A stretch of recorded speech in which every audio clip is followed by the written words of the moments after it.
So there's a geezer on a bike, and he just goes around. He must be fit, but he's always smoking, and it's almost created a dip in his lip. And he'd come in the pub, and he would hand over all this food. I'm sure that's illegal as well. Yeah, of course it is. Everything's illegal. And you get, Dad should go to jail. Hello and welcome to The Recipe, brought to you by Filippo Berio. I'm your host, Theo Randall, chef patron at Theo Randall Cucina Italiana. Today is a very special one-off. We've left our usual kitchen to meet a man who needs no introduction. I knew at that moment that I told someone to do things that you should never do, ever do to yourself. And I backtracked so quickly and I apologised. I said, I'm so sorry. I didn't realise it was you. Please don't do that. He is a global phenomenon, a tireless campaigner, and most importantly, an old friend from our days at the River Café. I always say to everyone, Theo taught me to eat. He will tear stuff up and dip it in, and he'll do that, and he'll go like that, and he'll see something, and he'll go and get it, and he'll just go and put that. It's just like, and I remember thinking, he's completely mad about the mouthful. Please welcome the brilliant Jamie Oliver.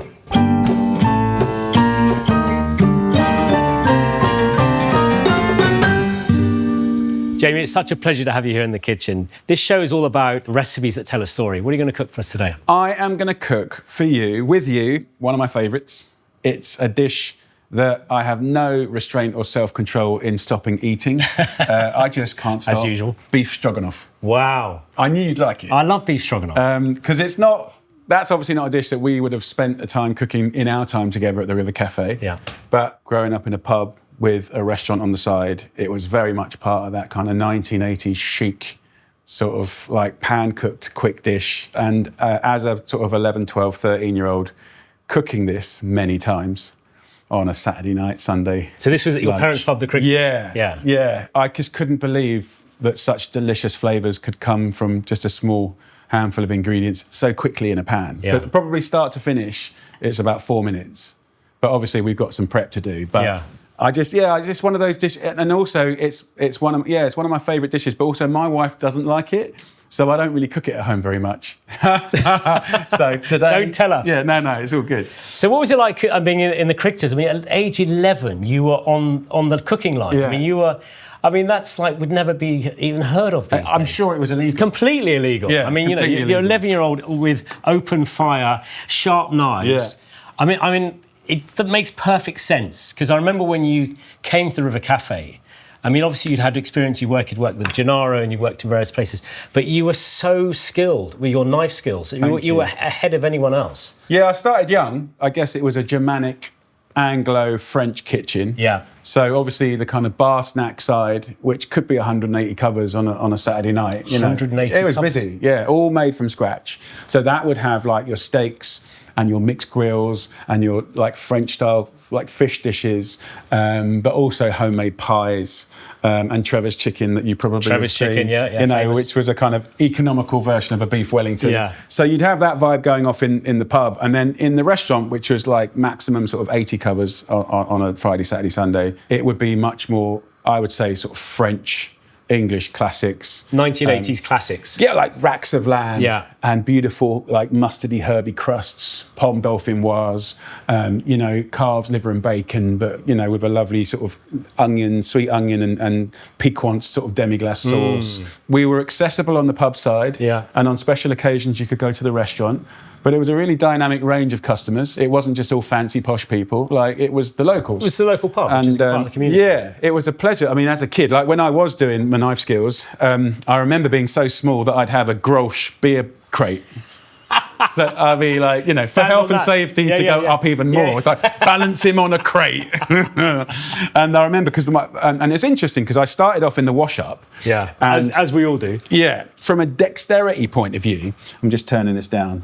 And to turn it down, low isn't low enough. So I'm going to go high and nearly off, and then hopefully I can make it go low. But what's good from a dexterity point of view is you just spend hours in the morning prepping carrots and onions like sacks and sacks. And then I just dreamt of going in the kitchen, because like in those days, like there'd be like punk rockers, flat tops, like mods. Yeah. Like they were cool. Yeah. Like they didn't have chef bags, they had toolboxes. And I had one chef, Mark Ansell. He was a really good cook and cool as hell, like sharpest flat top. Flat top, yeah, I remember flat tops. And like into his cars. Yeah. But he refused to use any small knives. even for a job that was a small knife job. His knives were all like that, and even if it was a small turning job, he'd use the heel of it like that. And I just remember thinking, that is massive. Amazing. But the jokes were so rude. Yeah. And I was like 10, 11, 12 thinking, these jokes are amazing. Yeah, we did have females in there. We're probably a third of the kitchen were girls. So really good. But of course, everything was like Paula, who was the pastry chef, the only thing we brought in was puff pastry. And I think that's acceptable. Like she made sorbets, ice creams, like all different types of meringues, French meringue, Swiss meringue, Italian meringue. She did petit fours and had to do, and we were famous for a sweet trolley. I remember you showing the picture restaurant. of the sweet trolley, And the girls were like 50, 60, maybe 65, and they'd have the trolley. Yeah. And they'd have 6 or 8 desserts and a fruit salad. Or do you remember the peeled orange with you pour caramel over it? Yeah. But so like we weren't into panna cottas, but it was more like creme brulees, creme caramels, bavoirs. Yeah. I didn't realise how lucky I was. Yeah. Dad wouldn't give me a pocket money, so I had to work. So I'd work double shift on a Sunday. I'd pick up loads of... 11 years old, all your mates are out playing football and you're slogging over a stone. I got £1.20 an hour. I used to earn about 20 quid a week. So I always had a score in my pocket. So as I became a proper teenager and I was into trainers, I remember my first trainers I ever bought with my money were Puma Dallas, navy blue with a light blue tick. Yeah. And I got it from Freeman's catalogue. Do you remember? Yeah, I know Freeman's. Yeah. Do you remember flicking through? Yeah. Do you remember the bra section? Yeah, I do. Yes! That's all we had. Yeah. They don't know how lucky they are now. Yeah. We just had Freeman's catalogue. And then you order it, wouldn't you? Send it in the post. It'd take a month and a check. Mum, I'll give her 20 quid. She'd give me a check to Freeman's. Then it would go off and then it would come through. Anyway, it was a simple life in the country, but it was a simple life in the country as well, wasn't it? Yeah, of course. And this dish was all part of that. So this dish was on the menu. This was a dish that you were cooking on a regular basis in the heat of the kitchen. Yeah. 5, 6 orders coming up. Yeah. How would you cook it? So we would typically use the beef fillet, which, this is a hung beef fillet, so it's got a bit of colour from age, but nothing to be worried on there. Yeah. So the tail couldn't really be sold as a fancy steak. So in traditional cooking, as you know, the tails would often go off to stroganoff. Yeah. So all I would do then is just run a knife through. And of course, I don't know, I haven't tested it, but possibly the tail is maybe some of the tenderest part of the fillet, who knows? But I would just cut it into little 2-centimetre chunks and I'll just, about that, the size of my little pinky. So nice pieces. If you too thin. Some people cut it thin. Yeah. And what I always found, because this was the genius that I'm sure you'll appreciate, all stroganoff is good, but if you use the wrong cut, it can be tough. If you overcook it, it can be tough. Then you get into like livery flavours and the tenderness is like more chewy. This is not chewy. No. So the trick with this is we would marinate this on place, and on place means like in advance. Or, you have it pre-marinated. You have your garnishes. Funny enough, we had amazing ingredients in the pub. Game, seafood. All local stuff. All local stuff, apart from the seafood, obviously. But we'd have them live crabs, there's lobster coming in. But we would never have shallots. That was way fancy. But we'd have button onions. Yeah. And we'd have... We actually didn't have red onions. We just had brown onions. So that's... these ones. So I thought... Spanish onions. Yeah, so typical onions. So I kind of did that to be reflective. Yeah. We definitely never have girolles. But we did have farmed mushrooms and portobello and field mushrooms. Honestly, truly, like we didn't have any olive oil. I know you can't believe it. It's all butter. It was all butter or sunflower oil. Yeah. So we used to make emulsified dressings that, of course, tasted good, but with just... Yeah, but those sort of dressings like mayonnaise is made with good sunflower oil were perfectly delicious. But I'd never seen it, nonetheless. Yeah. What I thought I'd do today, just for fun and curiosity, is what sometimes we used to special it with. We'd have a lot of local game. So pheasant, partridge, lots of pigeon. I cooked a lot of pigeon as a kid. Wood pigeons. Pigeon stroganoff is amazing. Yeah. But I got some venison. So you'd have people coming just having shot them and say, come to the back door and say, look, I've got 25 pigeons. So there's a geezer on a bike. Yeah. I think he's only just died, right? And he's been the same image up until just recent. So he's on a bike, this old ratty bike. Yeah. Right? He's got a fag hanging out of his mouth. He's always going up a hill in the village, right? This is until really current. And on the front of the bike would be string-tied braces of pigeon or pheasant or partridge. And it might be something tied around him in the fur department. A monk jacket. And he just goes around. And he must be fit, but he's always smoking, and it's almost created a dip in his lip. And it's got like yellow fingers. And he'd come in the pub, and he would hand over all this food. I'm sure that's illegal as well. Yeah, of course it is. Everything's illegal. And you get, Dad should go to jail. And then he'd get beer for free. Okay. So I guess from the old days of bartering. Yeah. So we had a lot of game. So in respect to that, I did a dinner party last year where I did a stroganoff, this is not a dish that I actually typically commonly do. And I lost my confidence and went for beef fillet. But because I was so guilty of losing my confidence, I thought what I'll do is I'll feed this lot, we'll rattle out the beef stroganoff, and then when I top them up, because I think they'll love it so much and be greedy like I am and want more, I'll do a venison one, and then they can compare. And of course I did that. Yeah. And then when I did a survey at the end and say which was your favourite, they all went said the for venison. So I shouldn't have lost my confidence. Well, that's a very good point. I mean, not many people talk about that. Cooking is all about confidence, isn't it? Yeah. I mean, if you don't have the confidence, you don't cook well. Exactly. And I think, you know, we're all human, right? And it's not so much the confidence of cooking. I wasn't that. It was the confidence of, you got people, it was a special occasion, and I didn't want to let it down because my excitement was going into game. Yeah. There is sirloin here. Yeah. It's a prime cut. It's tender, so then it does fit into this family. I am going to steal a little bit of it if you are happy for me to try. Let's do a raw mixture. Typically, because none of this will go to waste, what I love to do with the sirloin is steal some fat. Yeah. And this is not classic at all, but I thought it might make you happy, so I'll simply slice this up, and it'd be nice to try the different textures anyway, because it's always a curiosity. And the fat's all the flavour. Are you going to use the fat in the pan? Yeah, because that'll melt like candle wax. Yeah. And can you see that bit of sinew there? Yeah. This is just, obviously it's horses for courses, but when I get sirloins now at home, don't know if I ever told you, I used to have a restaurant in Japan for 3 years, and in Ginza. Yeah, I kind of remember that, yeah. And they would never cook a sirloin with the cap sinew on it, and they didn't see the point, so they'd always pull the fat off and work with that, and then remove the sinew in the bin because there was nothing for them to enjoy about that, and then cook the sirloin immaculately so it was tender and thinly sliced, and then they do their wonderful cooking with it. So no fat at all? Well, they'd use the fat, but like this. I see. So they end up with it, because you know that sinew that's like a belt? Yes. And you could literally hang off a mountain and it would still be there. So I'm going to put that in here. This is a cold pan, and let's render it for fun. But yeah, so beef stroganoff, very retro.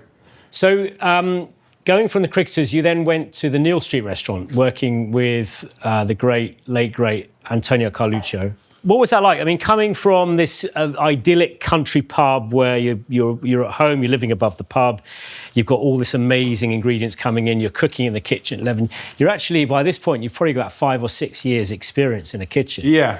You must have felt quite confident walking into a kitchen as your sort of first job. Yeah, I was. It was like kind of an interesting time. It was like, I don't know if I ever told you this. On my last day of college, the head of year said, like, boys, and there was a couple of girls, where would you like to be in a year? And they went around the room, and it was like just the energy of like Michelin stars and Marco and all that. It's like, I want to work for Marco.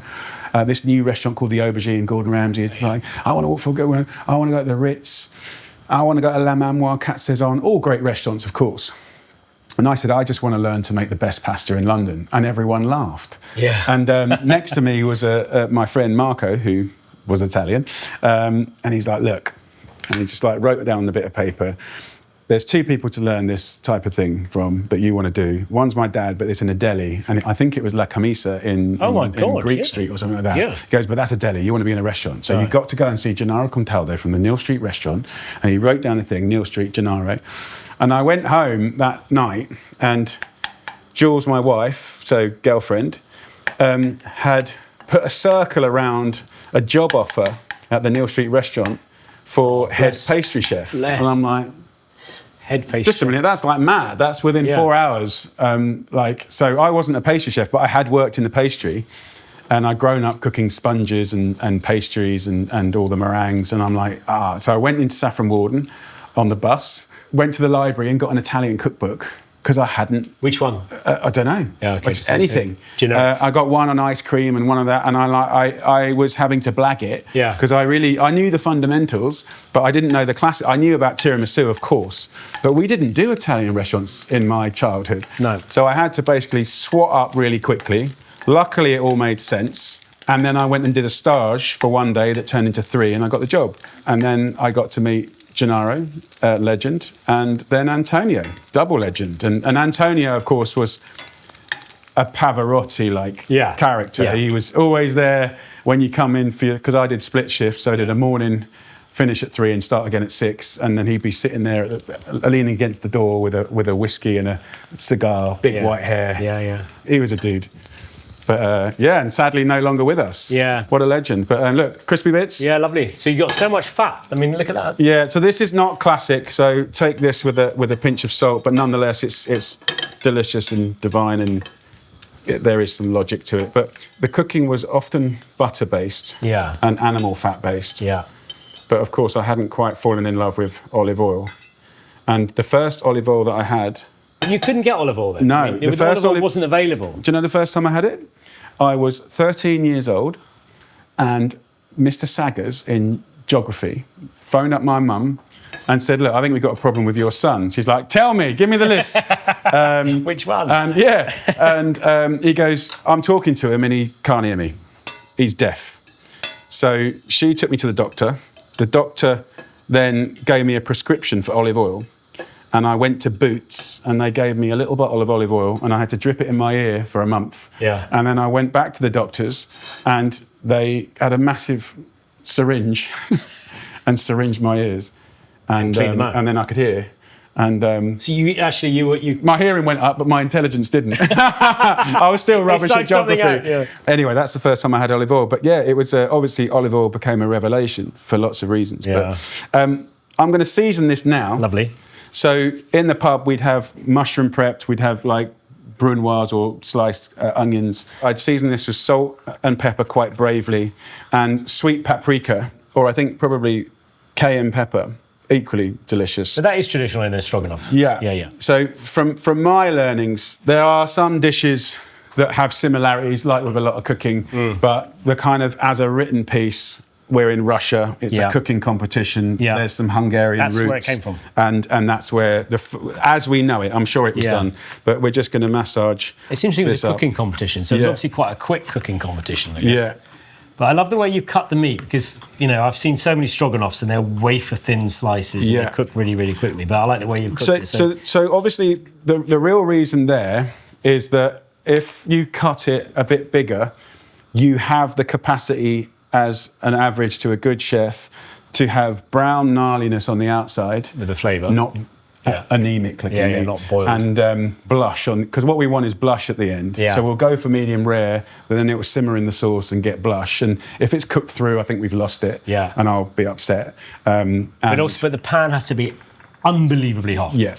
And also having the beef fat in there is going to give a high temperature anyway. Yes. Yeah. So nice marinated meat. You could have that in a pub, ready and raring to go, and it wouldn't deplete in any kind of way. I think it's nice to show that you can mix the meat up. Yeah, I like that. So, in a time where people can't afford, necessarily beef fillet, the venison's you can do this with chicken or guinea fowl or game, or I like the idea that you can blend. Yeah. I mean, it worked really well with chicken because you're putting the mushrooms in, all these ingredients go really well with chicken. Yeah. But also the fact you can get venison, which is quite it seems like it's a very rare, expensive meat, but it's not. There's a lot of venison around. And it's very lean meat, very good for you. Absolutely. So, I'm not rushing it at this stage. If I'm being really honest, in the pub, we'd have stacks of hot cast iron pans. All hot on the stove? All hot. I remember when you came to River Café and you told us, because we used to have the pans and it'd be above the stove and they were never hot. Yeah. And you would say, put them on the gas. Yeah, that's so it. They would get hot, so we would cook instantly. So you preheat them. Yeah. I remember you coming to River Café, we were all, blown away by this young man that turns up, had incredible knife skills, I remember you had some discount at Nesbitt's or something. Yeah. And you used to give us, everyone could buy a knife, and you had a knife. There was my favourite knife was a knife you got, and it had a serrated edge. Yeah. It was a Victronox knife, and you could do the turbotranche, and you could cut through it with it. Okay, so I've got you a present, and it's that knife. No way. Yeah, and I'm going to give it to you today. No way. Because I've only just reconnected that connection. My God. But the first time I ordered that knife, and it wasn't a standard knife. Yeah. It was a chef's knife with serration, which no one would do. It sounds not correct, but of course it's amazing for pork crackling and Wellingtons and stuff like that. Yeah. And then I sold them at college. Yeah. And then I sold them at the River Cafe. I mean, so I've only just reconnected. Everyone was queuing up. I remember giving you a check for it. And I remember the knife, it was serrated at only half of the knife, or certainly the top third. It's a genius cut knife. through things. It was brilliant. Yeah. Brilliant. I don't know if they still make them. I mean, they don't make them, but I just had them made, and I bought 10 for beautiful people that I love. Oh, I love and you are one of them, my brother. So that is the God's honest truth. So look, I think that'll be about medium rare. Yeah, I've just put a little knob of butter in there. I want to save it from overcooking, and it will rest a little bit. The heat will recover in the pan. That's amazing colour you got that so quickly. Yeah, the old paprika, beautiful. Yeah. So onions go in. So what was it like going from Neal Street to the River Cafe? Because I mean, River Cafe was an incredibly special place. I mean, we both learned so much, and a lot of our careers have been thankful for the River Cafe. Yeah. But working with Rose Gray and Ruth Rogers, I mean, you think back, it was so ahead of its time, the River Cafe. Yeah. The whole open kitchen, the kind of relaxed atmosphere, a nice mixture of females and males. It wasn't all male orientated. Yeah. And the food. I mean, the food was just off the charts, but so simple. And it was all about ingredients. I mean, you must have felt quite at home then. I was loving the Neal Street Restaurant. I was loving Antonio. I was loving Gennaro. And I was actually found my stride. And then I just got given this book, and I was looking for more Italian dessert recipes. And I cooked the orange and polenta cake. I took it upstairs to Antonio to get the sign off. And he's like, I love it, it's amazing. Where'd you get the recipe? And I went, here. And then he threw a book at me. I didn't realise they'd fallen out. Rose and him. She used to work for him. Hated him. Yeah. So they didn't get on. Yeah. I think he used to be the PA or something like that. Yeah. Anyway, so I thought that was interesting. So I carried on reading the book. But I think more than that, and I didn't really have the life experience to appreciate it at the time, but I think as a dyslexic boy, that book was so graphic. Yes. Visually, colours, fonts. And I saw the black and white pictures in there, and I had to phone up that day. And I did. Rose answered the phone. Did she? So she started an interview. She goes, right, come in and see me. And I'm like, okay. And then I put my best and only terrible suit on. It was so shiny. We were worried, don't go too near the stove, it might catch fire. I remember it. I remember this. I remember the day you came in. Suits are not very River Cafe, are they? No, but let's just bless you. But my dad had always brought me up to make an effort and put on a suit and do a proper handshake. It's just the proper way. Yeah. Yeah, you're welcome. So I went and did the interview with Rose, and although being at the Neal Street and with Antonio put me back a bit, when we started talking about making raviolis and pasta, she was super in on it. And then we just had a lovely chat of food, and she gave me an opportunity, and the best opportunity in my life. And of course, you were the head chef, and you were a really different, amazing head chef to work for. And I'd always been taught to do monthly menus and quarterly menus and specials of the day, but never changing a menu twice a day. So I remember being confident enough and strong enough, but really my default was just to cry, because the idea of writing a menu twice a day every day was just beyond anything I'd experienced. Well, you'd always want to it was so normal for you. Yeah, it was just I'd been in the River Cafe some years before you got there, but I mean I remember the same feeling when I went there. But I remember really clearly, you'd be out the back doing all the preparation. I mean, we used to do the pasta section was just unbelievable amount of prep because it was such a busy restaurant. Yeah. And the amount of work you do. And I remember you on the pasta, and everyone would just watch in awe us, and you'd obviously learned the tricks from Gennaro. Yeah. But you'd be rolling that pasta machine and singing to every movement was great. And then I later found out that you were actually oh hey, there he is, a drummer. Because you had that rhythm. And do you remember you used to sit on table 1 when we do the menu, and I'd come up with a couple of gastros, and you would start doing a little bit of bongos on the gastros, and it was It was good vibes, though, right? Great vibes. It was good times, good vibes. While you were talking, I did the noisiest thing while you were talking. So we went in with the cornichon. Yeah. Went in with, if you can just roughly chop that for me. Yeah, of course. I gave it a little flambe with the brandy. Quite nice to do with gin. Venison and gin is really? quite nice. Yeah, juniper. Yeah, of course. And now I want to cook it as least as possible now. I'm letting the cream come into here, right? But I'm going to turn the temperature down now, and then I'm going to put another spoon of cream in because I want it to marble. I have some beautiful... Parsley in? Parsley can go in, yeah, go for it. Save most of it and keep a little bit back. That's nice. Just a little rice pilaf. Beautiful.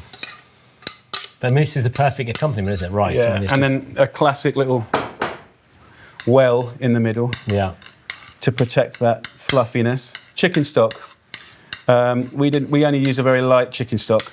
And then can you see here in the pan, it's just Gorgeous. rippling. Look at that. So That's then, amazing. yeah, nice. I love the fact you got 3 different cuts in there. Yeah. Yeah, it's a beautiful thing. And well, hopefully you can cook this with, not that you need me to give you the recipe, but like it reminds you to cook it with your beautiful family one day. Yeah. It's such a nice thing to do in a big old load of rice and a big old... It's such a lovely thing of putting food on the table in the middle on a big plate and let everyone help themselves or serve them up. That's a sharing plate. Yeah. Bit of parsley, probably a little bit of... Oh, more creme fraiche. Yeah, probably. And then a little bit of pepper, and we used to always garnish it with some cayenne. And how was it served in the restaurant at the Cricketers? Was it like... A miniature version A of miniature that. version of that on the plate? Yeah, but look, I mean, you, glass of white wine maybe? I think we've got a bottle of red on the table. I'll take red easily. I think we've got to go French with this one because it's a classic. Yeah. I think we better go and eat this. Let's do it.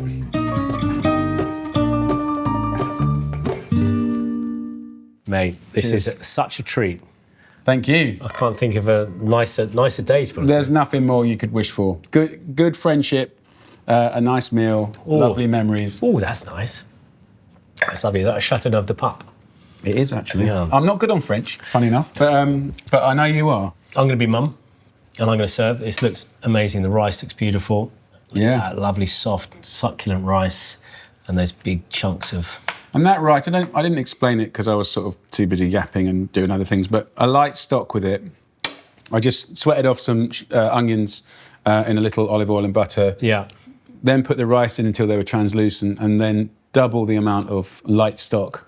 And then I tied a tea towel around the what does that metal lid. do? Well, once it's cooked, you turn it off and just let it rest, and it seems to just absorb some of that excess moisture. Yeah. And you find, not specifically with this rice, but when you buy the long grain, it just seems to stretch out and go longer. But are you tucking in? Actually, I'm sorry, I a can't bit wait. of lemon here. I always used to put a little lemon on it, and I rather like that. The beef, well, it's all beautifully cooked.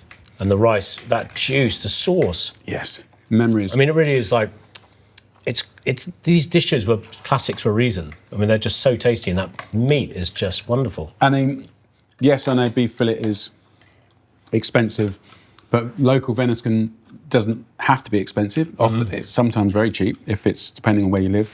But then, of course, that with chicken, you know, I've done it with guinea fowl, I've done it with pigeon. Like that technique is just a lovely way to cook. I'd love to try it with pigeon. Wood pigeon would be lovely. So going back to River Café, you know, I mean, you became famous from this programme, which is called Christmas at the River Café, which a few of us were in, and it was just the most incredible show because you were so good in front of the camera. I mean, we're all like looking down at the camera and not looking. You looked straight down the barrel. I'll never forget this. And the camera came to you, and you got these beautiful bright blue eyes, these huge Mick Jagger lips, and you just go straight down and say, "It's wonderful being a chef." And you were doing Rotolo at the time, and we've got a little clip here. Really? Yeah. Okay, you order 1 squid, 1 polenta with... Oh my God, I'm so skinny. 1 risotto, 1 chanterelle. No garlic on the chanterelle. Okay, right, we're going away with the tagliolini now. The sideburns. I know. But I mean, that's how I remember you. So that's boiling water, salted. And look at, you know, we've got incredible olive oil there. I mean, we've got I don't know which oil it was, but we used to use it on everything. Yeah. Normally you shake off all the water in the pasta, but as I'm making a very, very What am I doing, basic Bianco? pasta, Yeah, the truffle is going to do doing all the truffles, talking. but- Oh, yeah. I'm going to How old are you quite then? a lot of water 21? in there and drag it into the 22? bowl. Drag it into the bowl. I mean, that's just such a great term.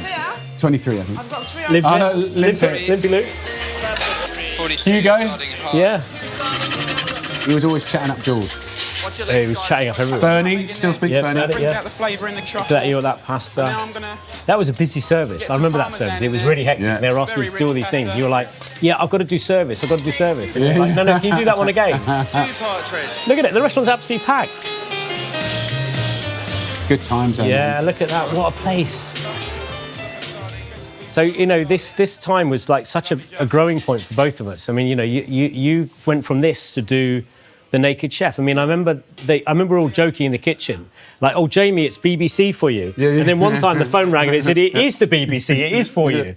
And it was Jane Root from BBC who was in charge of BBC at the time, certainly. Yeah, well, it was Giles, the old manager, who later became, because he wrote a Best Man speech, a comedy writer for Johnny Vaughan and many comedians.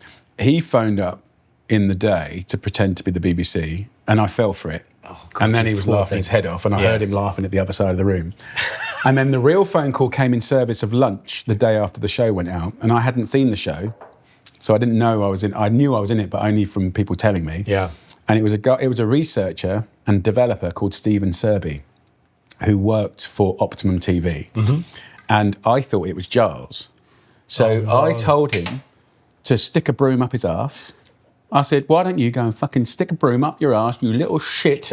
Right? Because I thought it was Giles, because he'd been doing it all morning. Yeah. And then he reacted really strangely to that, funnily enough. And then mentioned the word pilot and commission. And I knew... You knew that. I knew at that moment that I told someone to do things that you should never do, ever do to yourself. And I backtracked so quickly and I apologised. I said, I'm so sorry. I thought it was a friend internally. I didn't realise it was you. Please don't do that. And then we met for a coffee. And then they came and filmed like a little pilot with me and Jules in our little flat down near Lily Road. Yeah. Do you remember Lily Road? It was... there was one point when I worked for you at the River Café where they found the biggest hoard of explosives ever to blow up Hammersmith Bridge. And it was 100 metres from my house. And I'm like, all right, Mum, how you doing? Did you hear about that? Yeah, I live 100 metres from there. She goes, well, if that had gone off, you'd have gone up. I went, yeah, it's brilliant here. I love Hammersmith. Yeah, it was an amazing time. And obviously it wasn't really meant to be. But it was so, because you were like, I mean, you know, you wrote your book, didn't you? The first cookbook. Yeah. And you were writing that. I remember you used to say, like, can I, work this day? Can I be off Sunday, Monday and Tuesday? And you go back to your parents' the Cricketers pub, and you would test recipes in the kitchen when the kitchen was at a quieter time, or you had time. You go up at 6 o'clock in the morning. I mean, you were completely dedicated. And I remember the book coming out, and I never forget, because the Naked Chef first episode came, and then your book went straight to #1 and the Sunday Times bestsellers. And we were all like, whoa. My God, that's incredible. It was definitely a moment in time. I mean, I think if objectively now looking back, I was just so young and so excited and so grateful and so dizzy and so excited. And but objectively now looking back, like, I think we'd been overridden by a lot of very experienced, well-renowned chefs, often in chef whites and chef hats and Michelin stars, and always filmed in a studio. Yeah. And then The Naked Chef was kind of rough and ready, and the way we filmed it, we only had budget for one camera. So actually probably no one would care or know about this, but we had to do every recipe 3 times. Nightmare. So wide shot, mid shot, close up. Just to save money on the cameraman. Nightmare. But it doesn't save money on sanity. No. No, you put the lemon there last time, you can't put it there. Ginny used to have to draw diagrams of where I put stuff, because I just do different things every time. Yeah. Absolute continuity nightmare. But yeah, so The Naked Chef went wild, and Luke Cardiff, who shot that, still shoots my work to this day. And Mike Sarah, who's the lighting expert, still does my shows to this day. And Ginny, who's on my food team, has been with me for 25 years. You've always been a very loyal person, I have to say. You've looked after so many people. Oh, bless. And helped so many people in their careers, including myself. But look, before I say it, you were an amazing head chef. Like, you were an amazing friend, an amazing head chef. The balance of being beautifully kind and also very strict in a nice way. But also, like, I learned so much from you. Like, Rose and Ruthie were extraordinary, yin and yang. And then they had you as this head chef. So it was kind of a trilogy, actually. And to see and observe that was such a gift. And I always say to everyone, Theo taught me to eat. And they go, well, what do you mean by that? You've always eaten. I said, no. You got to eat. You got to see Theo eat. Like, he will tear stuff up and dip it in, and he'll do that, and he'll go like that, and he'll see something, and he'll go and get it, and he'll just go and put that. It's just like, and I remember thinking, he's completely mad about the mouthful, and I was already mad about the mouthful, but not that mad. And I used to follow you around the kitchen with like we'd make something and like there'd be Pete Becky, oh, the jus de roti is green, and I'd come up with a bit of the jus de roti, shove it in your mouth and go taste that, and you were like, oh, shit. I remember there was one time when we'd make polenta properly, not the quick cook stuff, like 45 minutes. The bramata cooking. polenta, We pour it out, we'd season it, butter. Put it in a little bain-marie for service for that day, and you go, Jay, over here. What? He goes, look at this. And on the bottom would every time be a perfect, almost like a tortilla burnt, like a taco. And he goes, this is just for us. Do you remember? And you used to get a little, because you couldn't wash it out. No. It was about a beer mat thick. You had to scrape it out. And you clicked it out, and sometimes it would come out in half or quarters, and then you used to put it on a little bit of plate. With some parmesan and fresh chilli for the squid. Chili. And then we used to to have it for us. We would do maybe with a beer if we were lucky. But that was like what we call like chef's perks. Definitely chef's perks. Yeah, love that. So apart from your amazing success and all the television and cookbooks, you've also been a real, you've done a lot for people, you've done a lot for schools, you've done a lot for children. And what's lovely to see is you're still at it, like non-stop. You are still an activist on making people eat better food. What have been the highlights? Because you've been doing this for literally, since day one. It's funny. I mean, I guess I was saying to someone the other day, like, and we can say this now because we're a certain age, it's like, the beauty of life is you must not think that you are a finished product. Like, this idea of, as a human, as a person, as a sensibility, if you can remain curious and open-minded and be happy to put yourself in positions which aren't comfortable to you to learn, it's very easy to fall in love with everyone. Like, every culture has great food. Of course, some more than others, but every culture has great food. Every culture has great people, generally artisans of any type, but particularly in food. If they're good, they're always nice people. You never get someone that's talented at a product and are an asshole. It just doesn't, it can't, because to make a living out of that, you can't be just transactional. Like, it has to be from here. Yeah. That's a special type of person. Like, I was so raw when we first met, but then I became so grateful.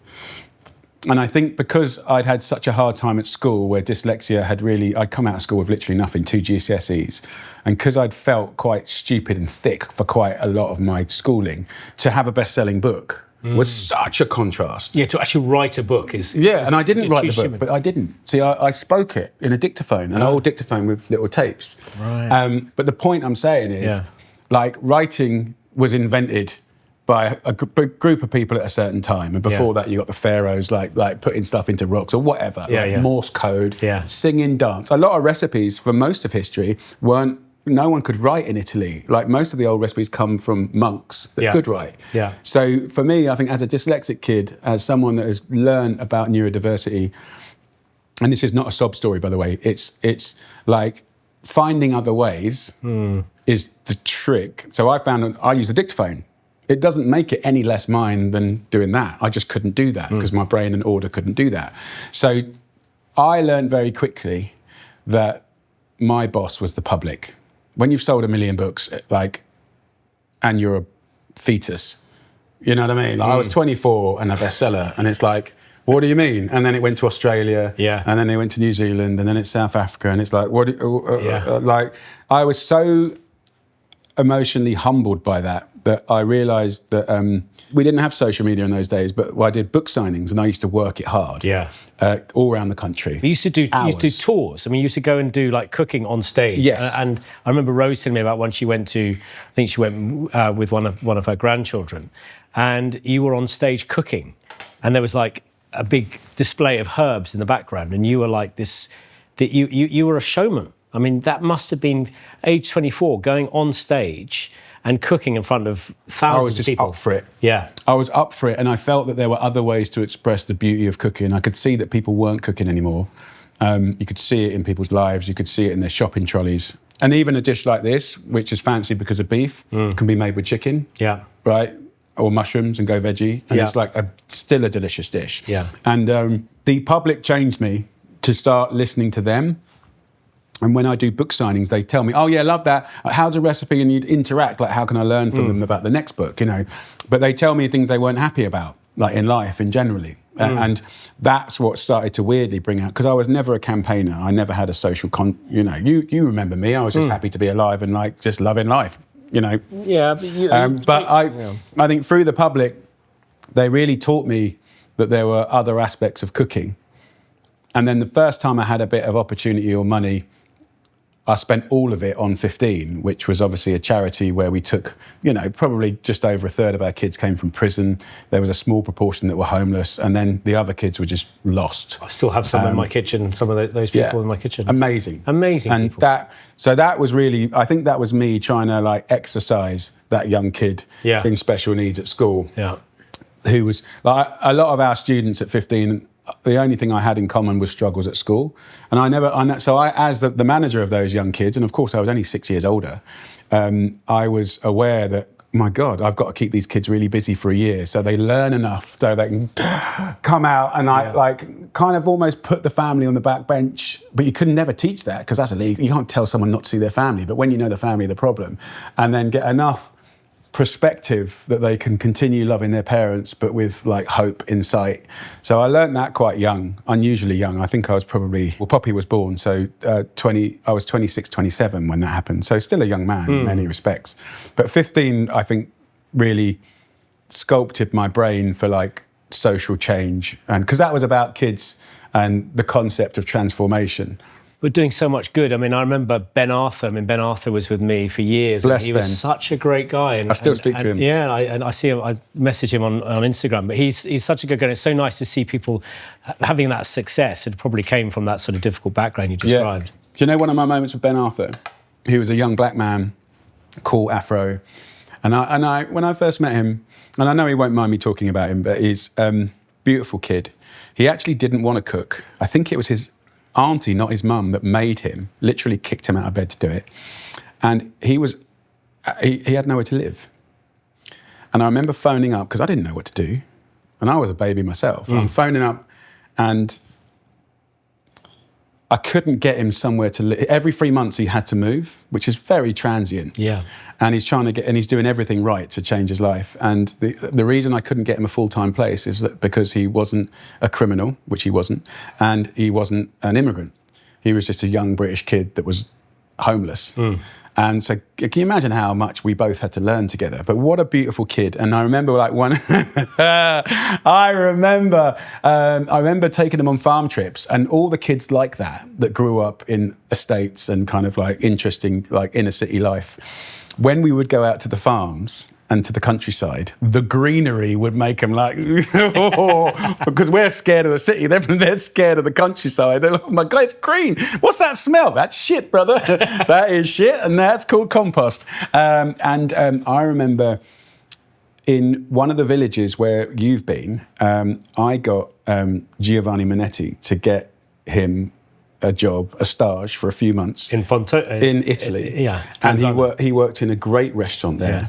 And I went back to see him. He learned Italian so fast. He's so clever. He was like semi-fluent within a few months. Yeah. Probably because of the ladies, but for me that was just like, that was 15 personified, right? Yeah. That kid would never have been up that mountain. and would never have been talking Italian and working with those produce, but there he is. And obviously he's a great cook to this day. So, yeah, lovely story. And then all the kids, you know, the getting rid of the turkey twizzlers and you know, the sugar tax. I mean, that's huge. I mean, people forget, very easy to forget these things, but the sugar tax was such a big thing. And you really put a lot on the table for that, didn't you? What's interesting about me is I'm quite known for being battle hardy and kind of taking a lot of shite and taking risks and being outspoken. I don't feel that I'm that person. I'm actually quite shy, but I'm not shy when I'm in my world. When I'm in cooking, I'm not shy. Yeah. But like as a person in public, you know, I feel like I'm quite bashful when I just want to be a human. But obviously, if I go down a random pub on a Friday night, it's Jamie Oliver walks in. It ain't very quiet. No, it must be different. Again, like, I'm very curious about right and wrong. I'm very curious about things that are broken that shouldn't be. I think things like school dinners, you know, what we feed kids 190 days of the year from, 6 years old to 16, like, really affect me, and especially when the solutions are quite simple, but because people think that food is a luxury, not a necessity, and it's like, oh my God, there were really serious legislation and laws for dog food, but nothing for kids' food. That's crazy. So we've just updated the standards from 20 years ago, which is like 10 years too late. But I think the sugar tax was wild. I don't know if I ever told you this. About 10 years ago, I decided that if I was going to talk about health and nutrition, I needed to know what I was talking about, and I couldn't get it wrong. And I had to be able to argue legitimately. So I went and took every Friday off and trained to be a nutritionist. All the problems in nutrition, a chef has the answer to. And good nutrition is about what you can have, not what you can't have. Yeah. And to learn how the body works and how it processes vitamins, nutrients and all that but more importantly, how to research what's correct and what's right. And so when I went into the sugary drinks tax, that was like, wow, that was the Wild West. The single largest source of sugar in a kid's diet was sugary sweetened drinks. And when I was a kid and I grew up in a pub selling these drinks, right, it was a treat. But now it's become hydration. And I spent a day in a hospital where they're doing like multiple teeth extraction. There's like 14, 15 teeth. Like, I did about 10 of those and I'm like, my God, there's 28,000 of those a year. It's the biggest reason that kids have general anaesthetic. So like, I was pretty like, that was amazing. One documentary, one campaign, and we changed the law. And not only changed the law, but created a tax that put money back into the school system. So I'm still very proud of that. And also what I'm proud of is that other countries see the logic.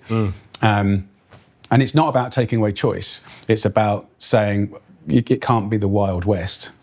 And we want healthier kids. So there's many other, now that's becoming the norm in a lot of contemporary countries. So I'm really proud of that. But it does show you, I guess, where we started the conversation was like TV, like the power of TV, it's still there. And now it's the power of the podcast. Yeah. Okay, so let's talk about new cookbooks. So, Jamie Oliver Barbecue, Easy Grilling Big Flavour. I mean, what gets me about this book is that. Yeah. I mean, just look at that. It's incredible. David Loftus, man. I mean, I think he's one of the very best food photographers in the world. Amazing guy, good friend. We've been through a lot together. More than anything, he's very fast. Yeah. And I think with cooking, and in production, sometimes it stops you and the food doesn't like to wait. Yeah. And he's so fast. And I think he's excelled himself and, as per usual, kept up with me. And I think in this book, what I tried to do was, I don't want to generalise, and it's not a judgmental thing at all, but there's a certain type of barbecue book, yes, there's certain recipes you'd expect, which are in here, but I really wanted to get away from the predictable, just burgers and steaks and ribs, lots of meat, slow briskets, and I'll do that. But that I did it to please everyone, and I'm very proud to cook that. But really, what I wanted to do was a little bit more, and you'll probably understand this more than others, was feminise it with a kind of brain of Rosie and Ruthie and all the other women that we love. It's like there's quite a lot of bravado with barbecuing. I've done the competitions in America. Yeah. Like, most people dress the same, look the same, grow hair the same, and have tattoos the same, and they're amazing artisans. Some people think, well, I can't do that. And I think also men think it's just a men's thing, and actually history tells us it's actually women owned the fire. So I've really tried to tell that story in this book and really work on lots more vegetables.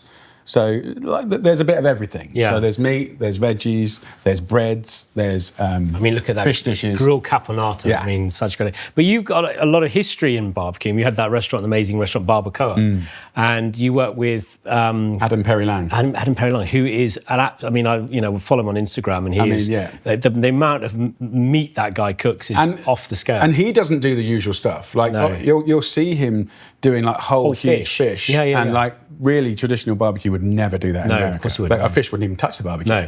No. He does racks of lambs. He takes goose or he takes duck. Yeah. So I love the way that he pushes the boundaries. And he's an amazing chef and a great person and a great author as well. Yeah. I think what I tried to do in this one was not say that it had to be sunny to barbecue. Yeah. When you use those little chimneys, yeah. if you just stick to the chimney, one fire lighter, natural, one chimney of coal, like you can get that cooking hot in 15 minutes. Well, that's quicker than preheating an oven. Of course it is. Right? And in the front, if you have a look, there's like the 4 methods of simple cooking, which really arm you with way more control than what we grew up doing. Bless. I love that. Sky Ginger, yeah. What an amazing one. That was a loss for us, wasn't it? Huge loss, yeah. And again, with that sort of female energy, Rose, Ruthie, Alice Waters, and of course, I guess the younger version was Sky. I mean, she started off, when I first saw her at Petersham Nurseries. Yeah. She used to take a lot of 15 students. Did she? Yeah. And I think they still work. Some of them still work for her today. What a loss. Bless her. Love her. Yeah. I tried to make it a little bit lighter and thoughtful. But it's got so many vegetables in, which is so nice. It's obviously very fashionable now to eat lots of vegetables. It's also incredibly good for you. But there's very few cookbooks where actually there's barbecuing vegetables. And this is what I love about this book. I mentioned the grilled caponata. I mean, I adore caponata, but grilling it makes so much sense. Dry heat. Yeah. Smoke.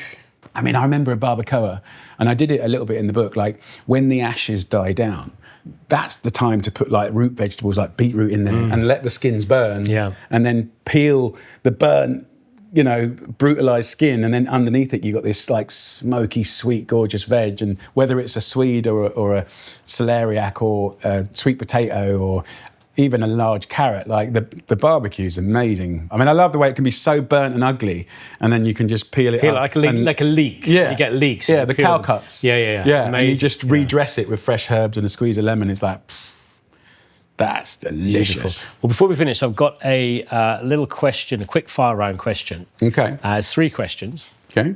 And the first one would be, last meal on earth, what would it be? Very, very hard.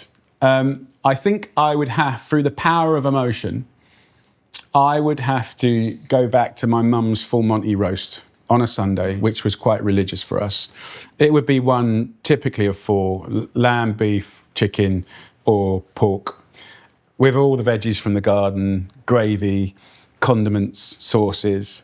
And like I remember being young and getting a bit wound up because Dad would keep asking me to pass things. I'm literally about to go, I'm like that. And he goes, can you just pass me the English mustard? I went, yeah, all right, Dad, there you go. And I go, can you pass me the apple salt? And I go, all right, Dad.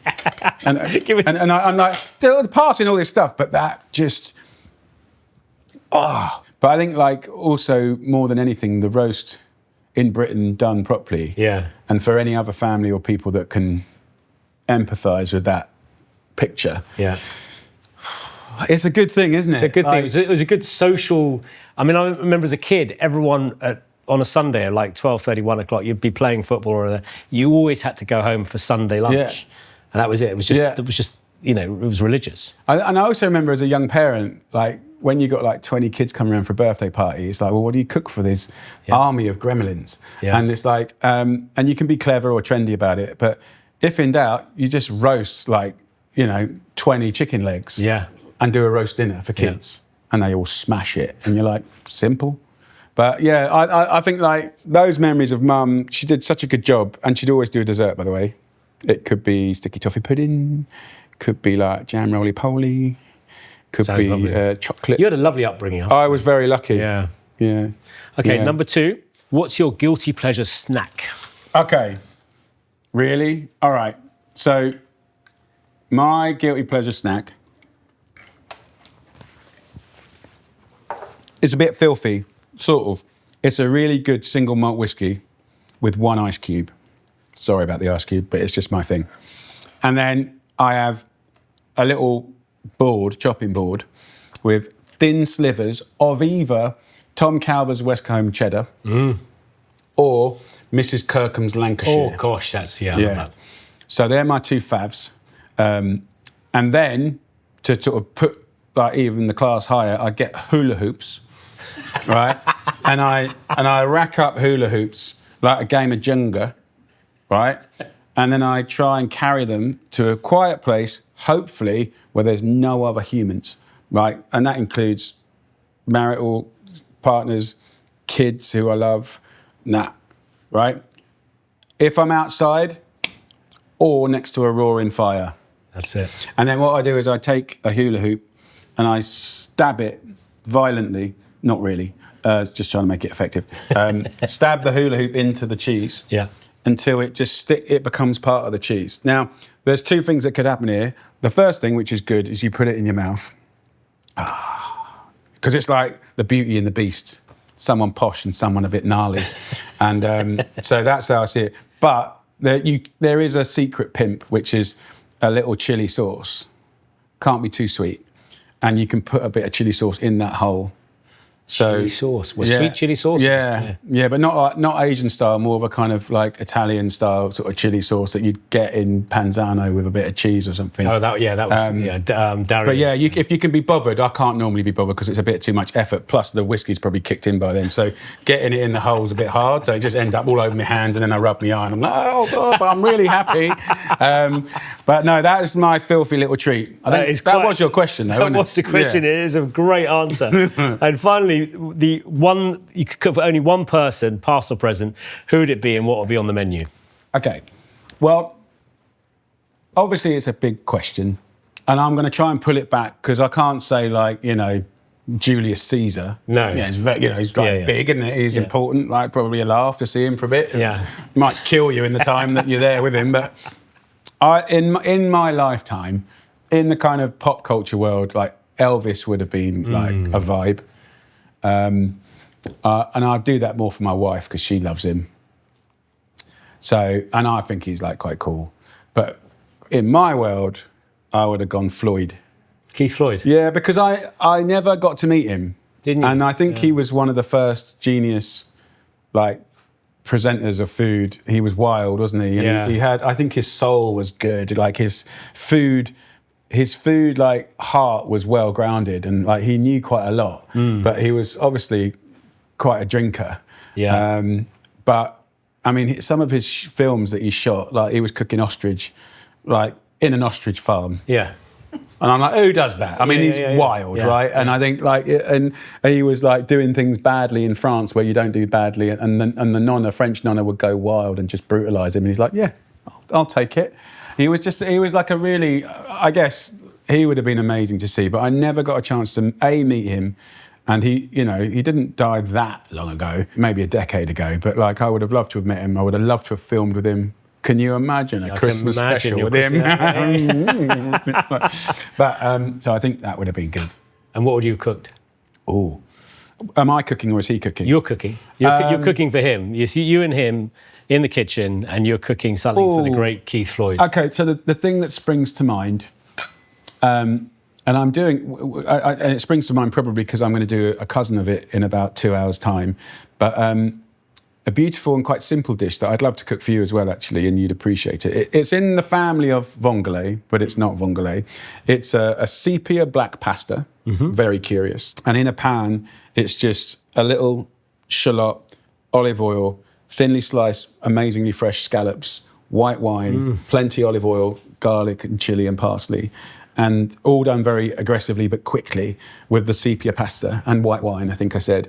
And it's sort of like an expression of vongole, but not vongole without the shells. And the black with the white is just visually quite arresting. Yeah. And I think he would have liked that. Although he was probably more humble than that, I think he would have found that quite curious. And I think if I back that up with a panache of wine, he'd be so happy. 6 white wines, taster. I think he'd be delighted. Jamie, it's been an absolute joy to do this. And Always. thank you so much for coming on the show. Thank you. It's always a pleasure to be with you. Officially or unofficially. Yeah. Love you, man. Love you too. Thank you for listening to this episode of The Recipe with me, Theo Randall. And be sure to order a copy of Jamie's new book, BBQ, Easy Grilling Big Flavour, for more incredible outdoor recipes. Don't forget to subscribe, follow and share the podcast wherever you listen. Until then, happy cooking.